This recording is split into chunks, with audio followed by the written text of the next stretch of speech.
बिहार में, क्योंकि आज से बिहार में AIMIM ऑल इंडिया मजलिस इत्तेहादुल मुसलमीन का चुनावी शंखनाद हो रहा है। सीमांचल न्याय यात्रा निकालेंगे असदुद्दीन ओवैसी और आज से ओवैसी की सीमांचल न्याय यात्रा शुरू हो रही है। सीमांचल के किशनगंज से चुनावी बिगुल फूकेंगे। 27 सितंबर तक बिहार के दौरे पर AIMIM चीफ असदुद्दीन ओवैसी रहने वाले हैं। सीमांचल वही इलाका है जहां बिहार विधानसभा चुनाव के दौरान AIMIM ने, सीमांचल का मतलब जो सीमावर्ती इलाकों से लगे हुए जिले हैं, वहां पर AIMIM का प्रदर्शन बहुत अच्छा रहा था और वहां पर उसे ठीक ठाक वोट मिले और उसकी जीत भी हुई थी। अगर गलत नहीं तो करीब 5 विधानसभा सीटें वहां उनके हाथ में आ गई थी और इस स्थिति को देखते हुए असदुद्दीन ओवैसी का वहां पर जाना इस बात का इशारा है कि एक, वो अपना वोट बैंक और मजबूत करना चाहते हैं, दूसरा वो राज्य की राजनीति में AIMIM के लिए एक बड़ी जगह पा लेना चाहते हैं।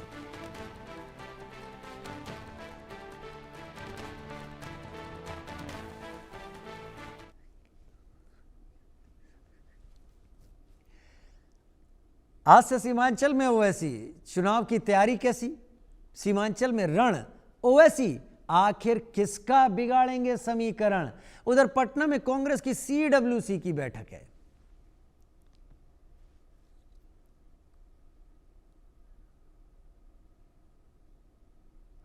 तो बिहार में चुनावी शोर की हम बात कर रहे हैं क्योंकि सियासी यात्राओं का दौर है। वोट अधिकार यात्रा सबसे पहले, फिर बिहार अधिकार यात्रा तेजस्वी की, अब सीमांचल न्याय यात्रा चालू हो रही है असदुद्दीन ओवैसी की। लेकिन इस बीच प्रशांत किशोर भी यात्रा निकाल रहे हैं। 17 अगस्त से 1 सितंबर तक एक यात्रा, 16 सितंबर से 20 सितंबर तक दूसरी चली थी, 24 सितंबर से 27 सितंबर।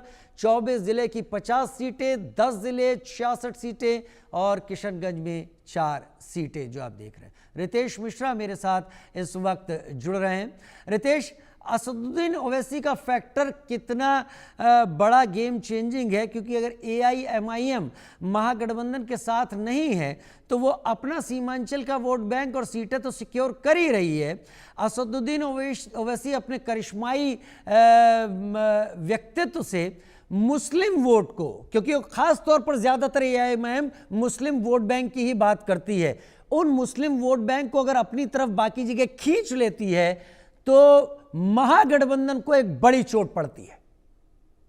बिल्कुल बिल्कुल सही कहा आपने, और चोट तो पड़ी गई थी 2020 के चुनाव में। देखिए कि असदुद्दीन ओवैसी ने पूरा सीमांचल में किस तरीके से कड़ी चुनौती दी थी और कई सीटें जो है वो महागठबंधन जीतते जीतते रह गई थी। और कहा तो ये भी जा रहा था कि सत्ता में अगर तेजस्वी नहीं आए तो उसमें काफी महत्वपूर्ण भूमिका रही ओवैसी की। और यही कारण है कि महागठबंधन और खासतौर पर आरजेडी कांग्रेस उन्हें बीजेपी की बी टीम बताते हैं। अभी कुछ दिन पहले ही जो असदुद्दीन ओवैसी हैं उनके बिहार प्रदेश अध्यक्ष ने ऑफर दिया था और सबसे पहले इंडिया न्यूज ने ही उनका एक्सक्लूसिव इंटरव्यू किया था। उन्होंने सीधे तौर पर ऑफर दिया था कि भाई मुस्लिम वोटों का बिखराव ना हो, इस वजह से हमें एक मंच पर, यानी महागठबंधन और असदुद्दीन ओवैसी की पार्टी को एक मंच पर आना चाहिए।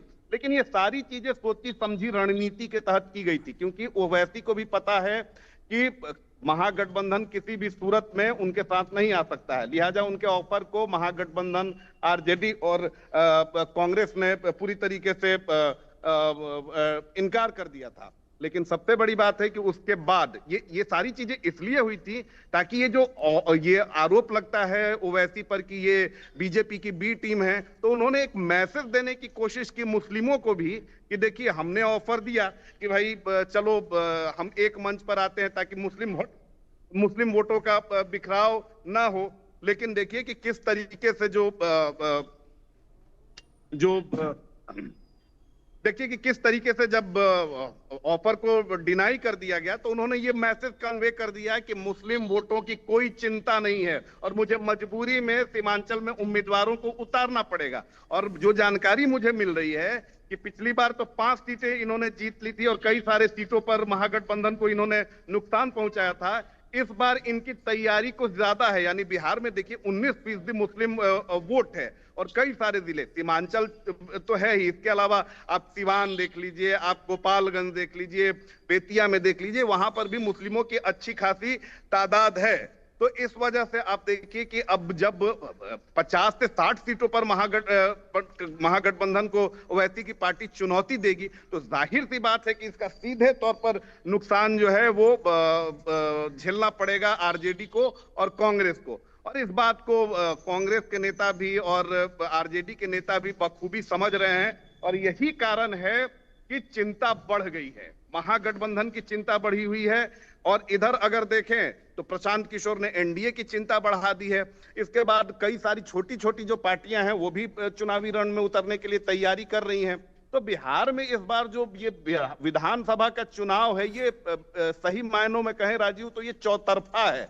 पहले दो ही धड़ों के बीच लड़ाई होती थी, महागठबंधन और एनडीए के बीच। अब देखिए कि लड़ाई जो है, प्रशांत किशोर भी एक फैक्टर बन चुके हैं, ओवैसी भी कह रहे हैं कि अब हम पहले से ज्यादा सीटों पर चुनाव लड़ेंगे। इसके अलावा आम आदमी पार्टी भी दावा कर रही है कि मैं भी पूरे सीटों पर चुनाव लड़ूंगा। तो कहीं ना कहीं जो इस बार जो एक समझा जाता है कि ये सवर्ण वोटर है तो ये बीजेपी के ही साथ है, ये मुस्लिम वोटर है, ये यादव है तो ये आरजेडी के साथ रहेगा। लेकिन अब इसमें भी सेंधमारी हो रही है, और ओवैसी ने जिस तरीके से सीमांचल न्याय यात्रा का आज से शुभारंभ किया है, ये काफी असरदार होने वाला है। क्योंकि सीमांचल के इलाकों में बात करें, खासतौर पर किशनगंज, अररिया, पूर्णिया, वहां पर ओवैसी की पार्टी का, ओवैसी की बातों का काफी बड़ा असर होता है, क्योंकि गांव गांव में उनका संगठन जो है वो काफी मजबूत है। और इस बात को महागठबंधन काफी बखूबी समझता है, और महागठबंधन के नेता ऑन कैमरा तो कुछ नहीं कहते, लेकिन उनकी चिंता बढ़ी हुई है। वो ऑफ कैमरा जरूर स्वीकारते हैं कि अगर ओवैसी ने ज्यादा सीटों पर उम्मीदवार खड़े कर दिए तो फिर इस बार काफी मुश्किल मुझे लगता है हो जाएगी। ओवैसी के इरादे ऐसे ही नजर आ रहे हैं कि ओवैसी अब अपना जनाधार दूसरे राज्यों में भी बढ़ाना चाहते हैं, और मुस्लिम वोट बैंक को वो कहीं नहीं खिसकने देना चाहते, वो अपने पास रखने देना चाहते हैं। और इससे उनकी जगह बनेगी, इससे बाकी जो दल हैं उनका परेशान होना लाजमी है। रितेश, बहुत धन्यवाद मेरे साथ